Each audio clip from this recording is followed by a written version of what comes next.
নমস্কার। আজকের নিবেদন রবীন্দ্রনাথ ঠাকুরের লেখা কঙ্কাল। পাঠে আমি স্বপ্না।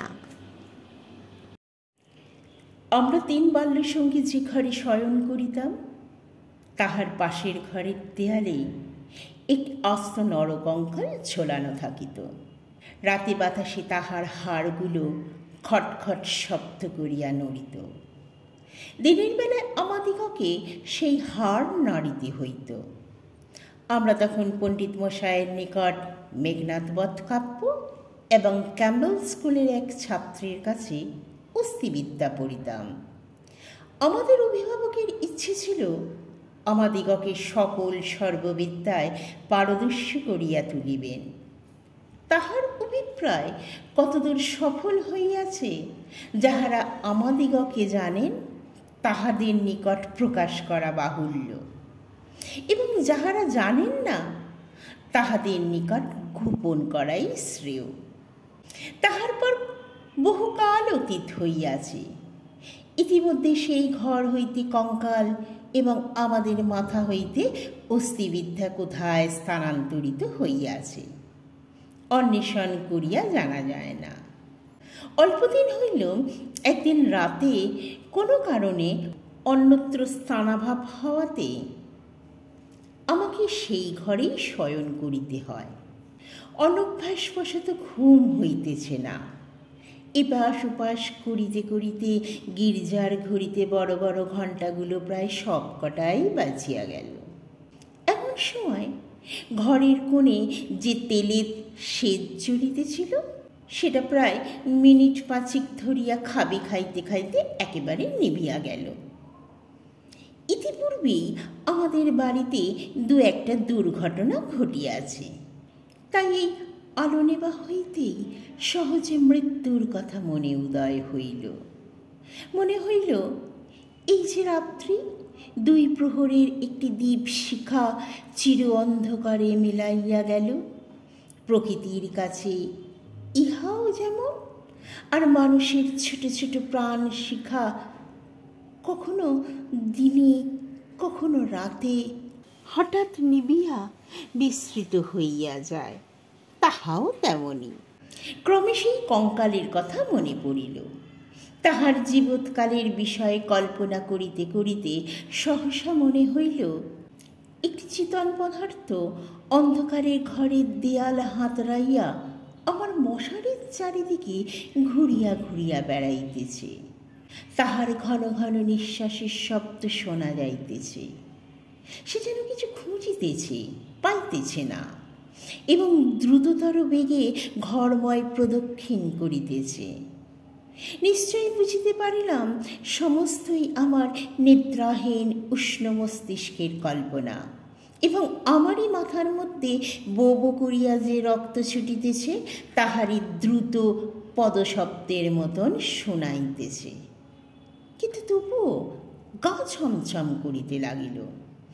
জোর করিয়া একটি অকারণ ভয় ভাঙিবার জন্য বলিয়া উঠিলাম, কে? পদশব্দ আমার মশারির কাছে আসিয়া থামিয়া গেল, এবং একটা উত্তর শুনিতে পাইলাম, আমি। আমার সেই কঙ্কালটা কোথায় গেছে তাই খুঁজিতে আসিয়াছি। আমি ভাবিলাম নিজের কল্পনা সৃষ্টির কাছে ভয় দেখানো কিছু নয়। পাশবালিশটা সবলে আঁকড়াইয়া ধরিয়া চিরপরিচিতের মতন অতি সহজ সুরে বলিলাম, এই দুপুর রাতে বেশ মজাটি বাহির করিয়াছ, তা সেই কঙ্কালে এখন আর তোমার আবশ্যক? অন্ধকারে মশারির অত্যন্ত নিকট হইতে উত্তর আসিল, বলো কি? আমার বুকের হাড় যে তাহারই মধ্যে ছিল, আমার 26 বছরের যৌবন যে তাহার চারিদিকে বিকশিত হইয়াছিল। একবার দেখিতে ইচ্ছে করে না? আমি তৎক্ষণাৎ বলিলাম, হ্যাঁ, কথাটা সঙ্গত বটে, তা তুমি সন্ধান করোগে যাও, আমি একটু ঘুমাইবার চেষ্টা করি। সে বলিল, তুমি একলা আছো বুঝি? তবে একটু বসি। একটু গল্প করা যাক। 35 বছর পূর্বে আমিও মানুষের কাছে বসিয়া মানুষের সঙ্গে গল্প করিতাম। এই 35টা বছরই আমি কেবল শ্মশানের বাতাসে হু হু শব্দ করিয়া বেড়াইয়াছি। আজ তোমার কাছে বসিয়া আর একবার মানুষের মতন গল্প করি। অনুভব করিলাম আমার মশারির কাছে কে বসিল। নিরুপায় দেখিয়া আমি বেশ একটু উৎসাহের সহিত বলিলাম, সেই ভালো, যাহাতে মন বেশ প্রফুল্ল হইয়া ওঠে এমন একটা কিছু গল্প বলো। সে বলিল, সবচেয়ে মজার কথা যদি শুনতে চাও তো আমার জীবনের কথা বলি। গির্জার ঘড়িতে ঢং ঢং করিয়া 2 বাজিল। যখন মানুষ ছিলাম এবং ছোট ছিলাম, তখন এক ব্যক্তিকে জমের মতন ভয় করিতাম। তিনি আমার স্বামী। মাছকে বড়শি দিয়া ধরিলে তাহার যেমন মনে হয়, আমারও সেই রকম মনে হইত। অর্থাৎ কোনো এক সম্পূর্ণ অপরিচিত জীব যেন বড়শিতে গাঁথাইয়া আমাকে তাহার স্নিগ্ধ গম্ভীর জন্ম জলাশয় হইতে টান মারিয়া ছিনিয়া লইয়া যাইতেছে। কিছুতেই তাহার হাত হইতে পরিত্রাণ নাই। বিবাহের 2 মাস পরেই আমার স্বামীর মৃত্যু হইল এবং আমার আত্মীয় স্বজনেরা আমার হইয়া অনেক বিলাপ পরিতাপ করিলেন। আমার শ্বশুর অনেকগুলি লক্ষণ মিলিয়া দেখিয়া শাশুড়িকে কহিলেন, শাস্ত্রী যাহাকে বলে বিষকন্যা, এই মেয়েটি তাই। সে কথা আমার স্পষ্ট মনে আছে। শুনিতেছ কেমন লাগিতেছে? আমি বলিলাম, বেশ, গল্পের আরম্ভটি বেশ মজার। তবে শোনো। আনন্দে বাপের বাড়ি ফিরিয়া আসিলাম। ক্রমে বয়স বাড়িতে লাগিল। লোকে আমার কাছে লুকাইতে চেষ্টা করিত, কিন্তু আমি নিজে বেশ জানিতাম আমার মতন রূপসী এমন যেখানে সেখানে পাওয়া যায় না। তোমার কি মনে হয়? খুব সম্ভব, কিন্তু আমি তোমাকে কখনো দেখি নাই। দেখো নাই কেন? আমার সেই কঙ্কাল। আমি ঠাট্টা করিতেছি। তোমার কাছে কি করিয়া প্রমাণ করিব যে সেই 2 শূন্য চক্ষু খোটরের মধ্যে বড় বড় টানা 2 কালো চোখ ছিল এবং রাঙা ঠোঁটের উপরে যে মৃদু হাসিটুকু মাখানো ছিল। এখানকার অনাবৃত দন্তস্বার বিকট হাস্যের সঙ্গে তার কোনো তুলনাই হয় না। এবং সেই কয়খানা দীর্ঘ শুকনো অস্থিখণ্ডের উপর এত লালিত্য, এত লাবণ্য, যৌবনের এত কঠিন কোমল নিটোল পরিপূর্ণতা প্রতিদিন প্রস্ফুটিত হইয়া উঠিতেছিল। তোমাকে তাহা বলিতে গেলে হাসি পায় এবং রাগও ধরে। আমার সেই শরীর হইতে যে অস্থিবিদ্যা শেখা যাইতে পারে, তাহা তখনকার বড় বড় ডাক্তারেরাও বিশ্বাস করিত না। আমি জানি একজন ডাক্তার তাহার কোনো বিশেষ বন্ধুর কাছে আমাকে কনক চাপা বলিয়াছিলেন। তাহার অর্থ এই, পৃথিবীর আর সকল মনুষ্যই হস্তিবিদ্যা এবং শরীরতত্ত্বের দৃষ্টান্ত স্থল ছিল। কেবল আমি সৌন্দর্যরূপী ফুলের মতন ছিলাম। কনক চাপার মধ্যে কি একটা কঙ্কাল আছে? আমি যখন চলিতাম তখন আমি বুঝিতে পারিতাম যে একখণ্ড হীরা নড়াইলে তাহার চারিদিক হইতে যেমন আলো ঝকমক করিয়া ওঠে, আমার দেহের প্রত্যেক গতিতে আমি সৌন্দর্যের ভঙ্গি নানা স্বাভাবিক হিল্লোড়ে চারিদিকেই ভাঙিয়া পড়িত। আমি মাঝে মাঝে অনেকক্ষণ ধরিয়া নিজের হাত দুখানা নিজে দেখিতাম। পৃথিবীর সমস্ত উদ্ধত পৌরুষের মুখে রাশ লাগাইয়া মধুরভাবে বাগাইয়া ধরিতে পারে এমন দুখানা হাত। সুভদ্রা যখন অর্জুনকে লইয়া দীপ্ত ভঙ্গিতে আপনার বিজয়রথ বিস্তৃত 3 লোকের মধ্যে দিয়ে চালাইয়া লইয়া গিয়াছিলেন, তাহার বোধ করি এই রূপ 2খানি অস্থূল সুডোল বাহু, আরক্ত করতল, লাবণ্য শিখার মতন অঙ্গুলি ছিল। কিন্তু আমার সেই নির্লজ্জ নিরাভরণ চিরবৃদ্ধ কঙ্কাল তোমার কাছে আমার নামে মিথ্যা সাক্ষী দিয়াছে। আমি তখন নিরুপায় নিরুত্তর ছিলাম। এইরূপ পৃথিবীর সবচেয়ে তোমার উপর আমার বেশি রাগ। ইচ্ছে করে আমার সেই 16 বছরের জীবন্ত যৌবনতাপে উত্তপ্ত অরক্তিম রূপখানি একবার তোমার চোখের সামনে দাঁড় করাই, বহুকালের মতন তোমার 2 চোখে নিদ্রা ছুটিয়া দিই, তোমার হস্তিবিদ্যাকে অস্থির করিয়া দেশ ছাড়া করি। আমি বলিলাম, তোমার গা যদি থাকিত, তোমার গা ছুঁইয়া দেখিতাম, যে বিদ্যার লেশমাত্র তোমার মাথায় নাই, আর তোমার সেই ভুবনমোহন পূর্ণ যৌবনের রূপ রজনীর অন্ধকার পটের উপর জজল্যমান হইয়া ফুটিয়া উঠিয়াছে, আর অধিক বলিতে হইবে না। আমার কেহ সঙ্গিনী ছিল না। দাদা প্রতিজ্ঞা করিয়াছিলেন বিবাহ করিবেন না। অন্তঃপুরে আমি একা, বাগানের গাছের তলায় আমি একা বসিয়া ভাবিতাম, সমস্ত পৃথিবী আমাকে ভালোবাসিতেছে, সমস্ত তারা আমাকে নিরীক্ষণ করিতেছে, বাতাস ছল করিয়া বারবার দীর্ঘ নিঃশ্বাসের পাশ দিয়া চলিয়া যাইতেছে, এবং যেই তৃণাসনে পা দুটি মিলিয়া বসিয়া আছে, তাহারে যদি চেতনা থাকিত, তবে সে পুনর্বার অচেতন হইয়া যাইত। পৃথিবীর সমস্ত যুবা পুরুষ ওই তৃণপুঞ্জরূপে দল বাঁধিয়া নিঃশব্দে তাহার চরণবর্তী হইয়া দাঁড়াইয়াছে। এইরূপ আমি কল্পনা করিতাম। হৃদয়ে অকারণে কেমন বেদনা অনুভব হইত।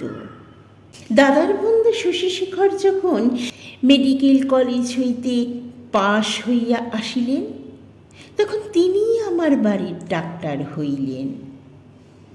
আমি তাহাকে পূর্বে আড়াল হইতে অনেকবার দেখিয়াছি।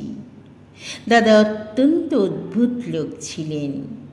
পৃথিবীটাকে যেন ভালো করিয়া চোখ মেলিয়া দেখিতেন না। সংসারটা যেন তাহার পক্ষে যথেষ্ট ফাঁকা নয়। এই জন্য সরিয়া সরিয়া একেবারে প্রান্তে গিয়া আশ্রয় লইয়াছেন। তাহার বন্ধুর মধ্যে এক শশীশেখর। এই জন্য বাহিরের যুবকদের মধ্যে আমি ওই শশীশেখরকেই সর্বদা দেখিতাম। এবং যখন আমি সন্ধ্যাকালে পুষ্পতরুতলে সম্রাজ্ঞীর আসন গ্রহণ করিতাম, তখন পৃথিবীর সমস্ত পুরুষ জাতি শশীশেখর মূর্তি ধারণ করিয়া আমার চরণাগত হইত। শুনিতেছ কি মনে হইতেছে? আমি স্বনিশ্বাসে বলিলাম, মনে হইতেছে শশীশেখর হইয়া জন্মাইলে বেশ হইত। আগে সবটা শোনো।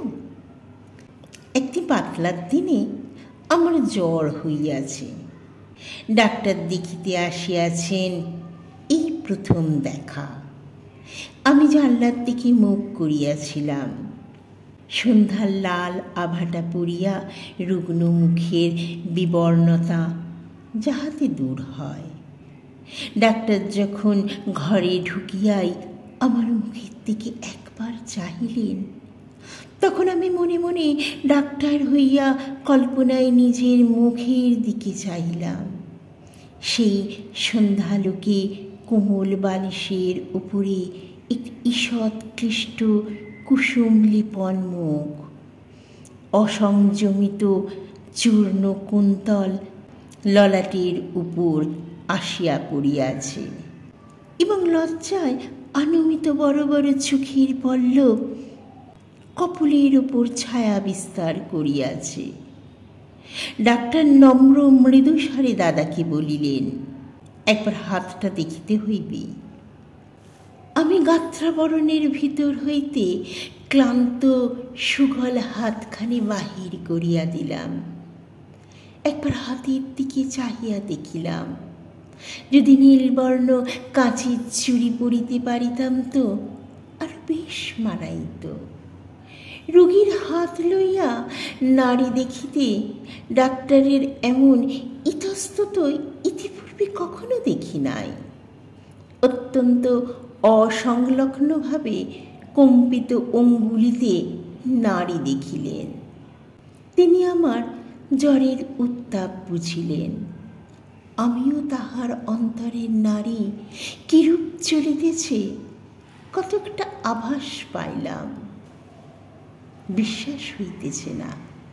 আমি বললাম, অবিশ্বাসের কোনো কারণ দেখিতেছি না। মানুষের নাড়ি সকল অবস্থায় সমান চলে না। কালক্রমে আরো 2-4 বার রোগ ও আরোগ্য হইবার পরে দেখিলাম আমার সেই সন্ধ্যাকালের মানস সভায় পৃথিবীর কোটি কোটি পুরুষ সংখ্যা অত্যন্ত হ্রাস হইয়া ক্রমে একটিতে আসিয়া ঠেকিল। আমার পৃথিবী প্রায় জনশূন্য হইয়া আসিল। জগতে কেবল একটি ডাক্তার এবং একটি রোগী অবশিষ্ট রইল। আমি গোপনে সন্ধেবেলায় একটি বাসন্তী রঙের কাপড় পরিতাম। ভালো করিয়া খোঁপা বাঁধিয়া মাথায় একগাছি বেলফুলের মালা জড়াইতাম। একটি আয়না হাতে লইয়া বাগানে গিয়া বসিতাম। কেন, আপনাকে দেখিয়া কি আর পরিতৃপ্ত হয় না? বাস্তবে কি হয় না? আমি তো আপনি আপনাকে দেখিতাম না। আমি তখন একলা বসিয়া দুজন হইতাম। আমি তখন ডাক্তার হইয়া আপনাকে দেখিতাম, মুগ্ধ হইতাম এবং ভালোবাসিতাম এবং আদর করিতাম। অথচ প্রাণীর ভিতরে একটা দীর্ঘ নিঃশ্বাস সন্ধ্যা বাতাসের মতন হু হু করিয়া উঠিত। সেই হইতে আমি আর একলা ছিলাম না। যখনই চলিতাম নতনেত্রে চাহিয়া দেখিতাম পায়ের অঙ্গুলিগুলি পৃথিবীর উপরে কেমন করিয়া পড়িতেছে এবং ভাবিতাম এই পদক্ষেপ আমার নূতন পরীক্ষা উত্তর ডাক্তারের কেমন লাগে। মধ্যাহ্নে জানলার বাইরে ঝা ঝা করিত, কোনো সারা শব্দ নাই। মাঝে মাঝে এক একটা ঝিল অতি দূর আকাশে শব্দ করিয়া উড়িয়া যাইত এবং আমাদের উদ্যান প্রাচীরের বাহিরে খেলনাওয়ালা সুর করিয়া চাই, খেলনা চাই, চুড়ি চাই বলিয়া ডাকিয়া যাইত। আমি একখানি ধপধপে চাদর পাতিয়া নিজের হাতে বিছানা করিয়া শয়ন করিতাম। একখানি অনাবৃত্ত বাহু কোমল বিছানার উপরে যেন অনাদরে মিলিয়া দিয়া ভাবিতাম, এই হাতখানি এমনই ভঙ্গিতে কি যেন দেখিতে পাইল, কি যেন 2খানি হাত দিয়া তুলিয়া লইয়া কি যেন উহার অরক্ত করতলের উপর একটি চুম্বন করিয়া দিয়া আবার ধীরে ধীরে ফিরিয়া যাইতেছে। মনে করো, এইখানেই গল্পটা যদি শেষ হয় তাহলে কেমন হতো? আমি বললাম, মন্দ হয় না, একটু অসম্পূর্ণ থাকে বটে, কিন্তু সেইটুকু আপন মনে পূরণ করিয়া লইতে বাকি রাতটুকু বেশ কাটিয়া যায়। কিন্তু তাহা হইলে গল্পটা যে বড় গম্ভীর হইয়া পড়ে। ইহার উপহাসটুকু থাকে কোথায়? ইহার ভেতরকার কঙ্কালটা, তাহার সমস্ত দাঁত কটি মেলিয়া দেখা দেয় কই? তারপরে শোনো, একটুখানি পসার হইতে আমাদের বাড়ির একতলায় ডাক্তার তাহার ডাক্তারখানা খুলিলেন। তখন আমি তাহাকে মাঝে মাঝে হাসিতে হাসিতে ওষুধের কথা, বিষের কথা, কি বলিলে মানুষ সহজে মরে, এই সকল কথা জিজ্ঞাসা করিতাম। ডাক্তারের কথায় ডাক্তারের মুখ খুলিয়া যাইত। শুনিয়া শুনিয়া মৃত্যু যেন পরিচিত ঘরের লোকের মতন হইয়া গেল। ভালোবাসা এবং মরণ, কেবল এই দুটোকেই পৃথিবীময় দেখিতাম। আমার গল্প প্রায় শেষ হইয়া আসিয়াছে, আর বড় বাকি নাই। আমরা মৃদু স্বরে বলিলাম, রাত্রিও প্রায় শেষ হইয়া আসিল। কিছুদিন হইতে দেখিলাম ডাক্তারবাবু বড় অন্যমনস্ক এবং আমার কাছে যেন ভারী অপ্রতিভ। একদিন দেখিলাম তিনি কিছু বেশি রকম সাজগোজ করিয়া দাদার কাছে তাহার জুড়ি ধার লইলেন, রাতে কোথায় যাইতেছেন। আমি আর থাকিতে পারিলাম না। দাদার কাছে গিয়ে নানা কথার পর জিজ্ঞাসা করিলাম, হ্যাঁ দাদা, ডাক্তারবাবু আজ জুড়ি লইয়া কোথায় যাইতেছেন? সংক্ষেপে দাদা বলিলেন, মরিতে। আমি বলিলাম, না, সত্য করিয়া বলো না। তিনি পূর্বপক্ষা কিঞ্চিৎ খোলসা করিয়া বলিলেন, বিবাহ করিতে। আমি বলিলাম, সত্যি নাকি? বলিয়া অনেক হাসিতে লাগিলাম। অল্পে অল্পে শুনিলাম এই বিবাহে ডাক্তার 12,000 টাকা পাইবেন। কিন্তু আমার কাছে এই সংবাদ গোপন করিয়া আমাকে অপমান করিবার তাৎপর্য কি? আমি কি তাহার পায়ে ধরিয়া বলিয়াছিলাম যে এমন কাজ করিলে আমি বুক ফাটিয়া মরিব? এবং এক মুহূর্তে সমস্ত জ্ঞান লাভ করিয়াছি। ডাক্তার রুগী দেখিয়া সন্ধ্যার পূর্বে ঘরে আসিলে চুর পরিমাণে হাসিতে হাসিতে বলিলাম, কি ডাক্তার মশাই, আজ নাকি আপনার বিবাহ? আমার প্রফুল্লতা দেখিয়া ডাক্তার যে কেবল অপ্রতিভ হইয়াছে তাহা নহে, ভারী বিমর্ষ হইয়া গেলেন। জিজ্ঞাসা করিলাম, বাজনা বাদ্য কিছু নাই যে? শুনিয়া তিনি ঈষৎ একটি নিঃশ্বাস ফেলিয়া বলিলেন, বিবাহ ব্যাপারটা কি এতই আনন্দের? শুনিয়া আমি হাসিয়া অস্থির হয়ে গেলাম। এমন কথাও তো কখনো শুনি নাই। আমি বলিলাম, সে হইবে না, বাজনা চাই, আলো চাই। দাদাকে এমনই ব্যস্ত করিয়া তুলিলাম যে দাদা তখনই রীতিমতন উৎসবের আয়োজনে প্রবৃত্ত হইলেন। আমি কেবলই গল্প করিতে লাগিলাম, বুধু ঘরে আসিলে কি হইবে, কি করিব? আচ্ছা ডাক্তার মশাই, তখনও কি আপনি রুগীর নাড়ি টিপিয়া বেড়াইবেন?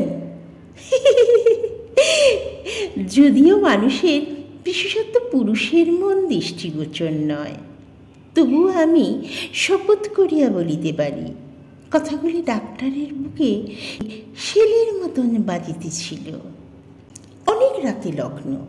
সন্ধেবেলায় ডাক্তারের ছাতের উপর বসিয়া দাদার সহিত 2-1 পাত্র মদ খাইতেছিলেন। দুজনেরই এই অভ্যেসটুকু ছিল। ক্রমে আকাশে চাঁদ উঠিল। আমি হাসিতে হাসিতে আসিয়া বলিলাম, ডাক্তার মশাই ভুলিয়া গেলেন নাকি যাত্রার যে সময় হইয়াছে? এইখানে একটা সামান্য কথা বলা আবশ্যক। ইতিমধ্যে আমি গোপনে ডাক্তারখানায় গিয়া খানিকটা গুঁড়া সংগ্রহ করিয়া আনিয়াছিলাম এবং সেই গুঁড়ার কিয়দংশ সুবিধে মতন অলক্ষিতে ডাক্তারের গ্লাসে মিশিয়া দিয়াছিলাম। কোন গুঁড়া খাইলে মানুষ মরে ডাক্তারের কাছেই শিখিয়াছিলাম। ডাক্তার এক চুমুকি গ্লাসটি শেষ করিয়া কিঞ্চিত আর্দ্র গদগদ কণ্ঠে আমার মুখের দিকে মর্মান্তিক দৃষ্টিপাত করিয়া বলিলেন, তবে চলিলাম। বাঁশি বাজিতে লাগিল। আমি একটি বেনারসি শাড়ি পরিলাম। কতগুলি গয়না সিন্ধুকে তোলা ছিল, সবগুলো বাহির করিয়া পরিলাম। সিঁথিতে বড় করিয়া সিঁদুর দিলাম। আমার সেই বকুলতলায় বিছানা পাতিলাম। বড় সুন্দর রাত্রি, ফুটফুটে জ্যোৎস্না। সুপ্ত জগতের ক্লান্তি হরণ করিয়া দক্ষিণে বাতাস বহিতেছে। জুঁই আর বেল ফুলের গন্ধে সমস্ত বাগান আমোদ করিয়াছে। বাঁশির শব্দ যখন ক্রমে দূরে চলিয়া গেল, জ্যোৎস্না যখন অন্ধকার হইয়া আসিতে লাগিল, এই দুর্বল্য এবং আকাশ এবং আজন্মকালের ঘর দুয়ার লইয়া পৃথিবী যখন আমার চারিদিকে হইতে মায়ার মতন মিলিয়া যাইতে লাগিল, তখন আমি নেত্র নিমীলন করিয়া হাসিলাম। ইচ্ছে ছিল যখন লোকে আসিয়া আমাকে দেখিবে, তখন এই হাসিটুকু যেন রঙিন নেশার মতন আমার ঠোঁটের কাছে লাগিয়া থাকে। ইচ্ছে ছিল তখন আমার অনন্তরাত্রির বাসর ঘরে ধীরে ধীরে প্রবেশ করিব, তখন এই হাসিটুকু এখান হইতেই মুখে করিয়া লইয়া যাইব। কোথায় বাসর ঘর? আমার সে বিবাহের বেশ কোথায়? নিজের ভিতরে একটা খট খট শব্দ জাগিয়া দেখিলাম। আমাকে লইয়া 3টি বালক অস্থিবিদ্যা শিখিতেছে। বুকের যেখানে সুখ দুঃখ দুঃখ দুঃখ করিত এবং যৌবনের পাপড়ি প্রতিদিন একটি একটি করিয়া প্রস্ফুটিত হইত, সেইখানে বেত্র নির্দেশ করিয়া কোন হস্তির কি নাম মাস্টার শেখাইতেছে। আর সেই যে অন্তিম হাসিটুকু ঠোঁটের কাছে ফুটিয়া তুলিয়াছিলাম, তাহার কোনো চিহ্ন দেখিতে পাইতেছে কি? গল্পটা কেমন লাগিল? আমি বলিলাম, গল্পটি বেশ প্রফুল্লকর। এমন সময় প্রথম কাক ডাকিল। জিজ্ঞাসা করিলাম, এখনো আছো কি? কোনো উত্তর পাইলাম না। ঘরের মধ্যে ভোরের আলো প্রবেশ করিল।